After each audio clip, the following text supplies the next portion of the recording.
Hello everyone, welcome to part 2 of how Amito and I met each other. In a previous video, she described the events that led to our coupling, and then she's asked me to do something similar.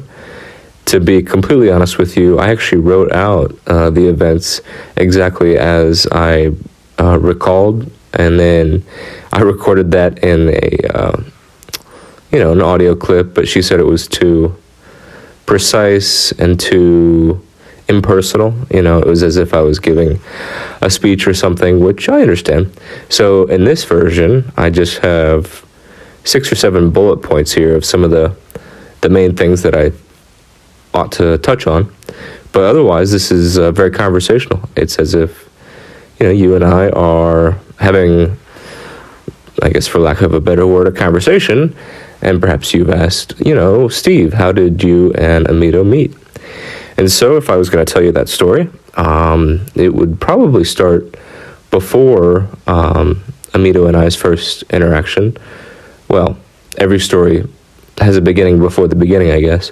And so in this case, I actually had traveled to Kenya at the end of 2021 at the behest of a relative of mine who was holding a wedding over there, and that sounded like a lot of fun, and I was honored to receive that invitation. So I accompanied the wedding party, I guess you'd say, and had a wonderful time. Saw things that I didn't expect to see because it's just, East Africa was not an area that I was particularly tuned into.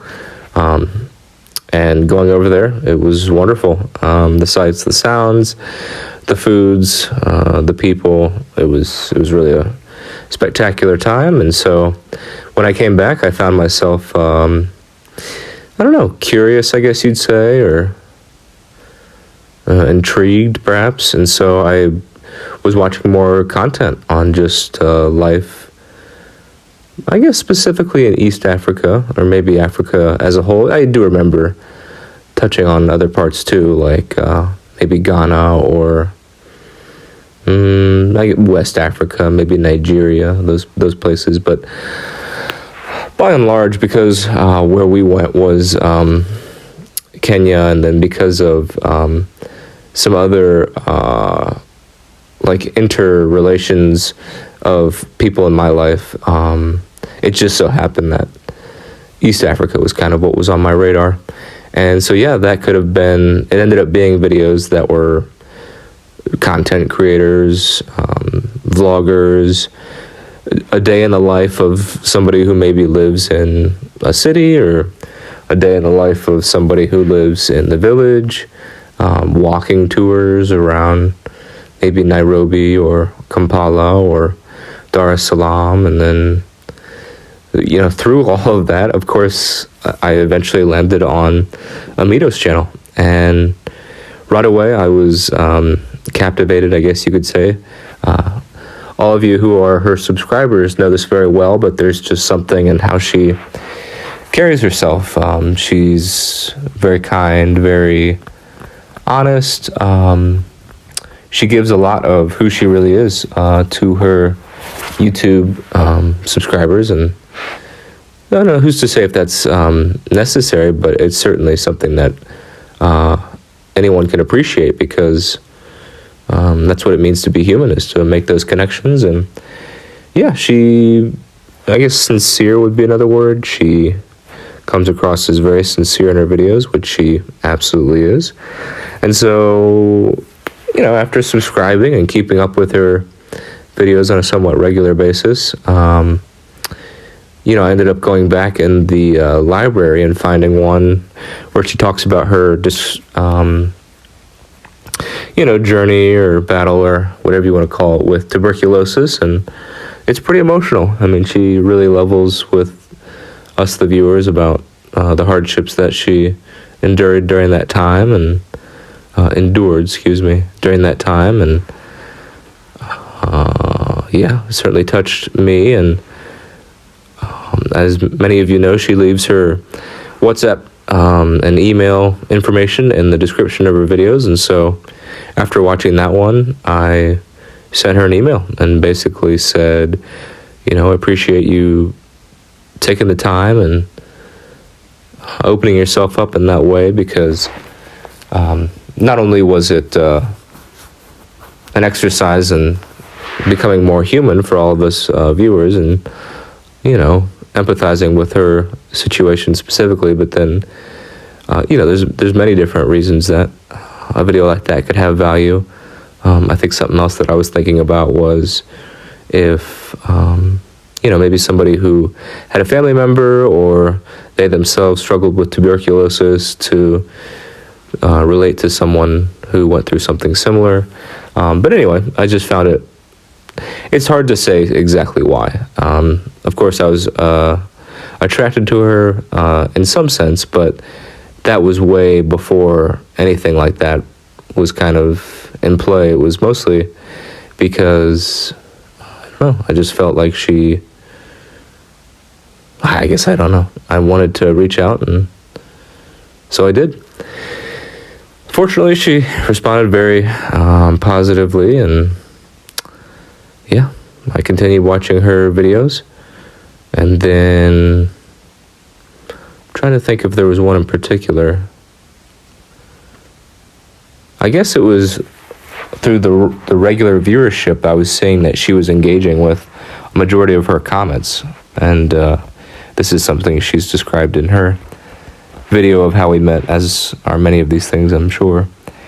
But yeah, I was very impressed and sort of, I don't know if maybe move's too strong of a word, but I just thought it was really neat, really cool that,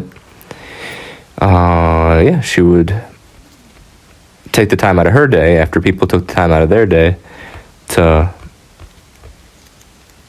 watch her videos, that she would appreciate them for doing such a thing. And so something along those lines, I ended up just messaging her, and she recognized my name from the email, and yeah, we hit it off again in WhatsApp at this point. And then this is actually a part of the story where perhaps our memories differ, but after, I don't know, an hour or two of texting, we parted ways, because if I remember, that was in the morning, and of course I had to get ready and go to work, and I think she was well into her day, since Uganda is 7 or 8 hours ahead. And so where it actually ended up leaving off is that she asked me if she could check back in with me to see how I'm doing during the day, since my day was just getting started, and I said, of course. And sure enough, she did that very same day. And then, yeah, it went well. It was really easy to text with her. It was actually only 3 or 4 days of texting before I asked her if we could have a phone conversation, because the texting was going so well, and I wanted to learn more about her. So we did that. We arranged the phone call, and it was just as she said. I was pretty punctual, and she was occupied at the salon, but she was very, I don't know if gracious is the word, but, it wasn't a big deal.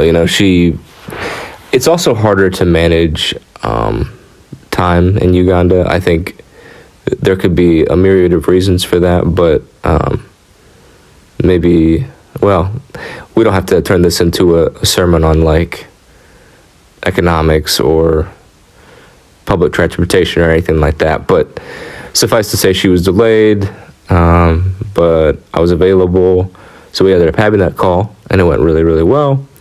And then we had another call and another call. Initially, I was thinking it would be sort of on a weekly basis, but almost immediately it turned into bi-weekly. And then very shortly after that, it was every other day, it seemed like. And, that was the end of February that we had started talking. And, of course, the big date was March 26th. That's when I asked her out. And I was extremely nervous. She could tell that. Things have been going so well, and it's a big moment, because if somebody doesn't reciprocate, it's going to change everything about the friendship, and so I just valued her company, and of course wanted to take it to the next level, but just wasn't sure. I mean, anybody who's asked somebody out before knows the butterflies in your stomach feeling that I'm describing, and so yeah, she was super into it, and yeah, there was really no miscommunication. It was it's kind of a blur. I mean, it was probably more involved than, I'm requesting you if you would like to be my girlfriend, and then her saying, yes, that sounds wonderful, but it to that effect, and I guess from that point on we were a couple, and so we were already talking so regularly. Well, I guess I skipped over the part where we were doing video calls, but we didn't do too many of those. I think it was maybe just two video calls before I asked her out. We had been sending pictures, of course, and so we knew what each other looked like, and that was all good and well. So then after we started dating, probably within a month, I was like, well, I better get over there and get a sense of you IRL, in real life. And so we planned it for July because I wanted a few more months working before I made that trip. And then her birthday is also in July, so it really worked out, quite well. And yeah, I guess the rest is history. As you saw on the channel, the trip went very well. It was a lot of fun. And then I guess to bring this whole video to a close or full circle, what I'll say about our relationship ever since the beginning is that it's been so easy, it's been so natural. I think when you find the right person, there's a level of compatibility that is impossible to deny. And so every relationship is work, and I'm not saying that it should be smooth sailing 100% of the time, but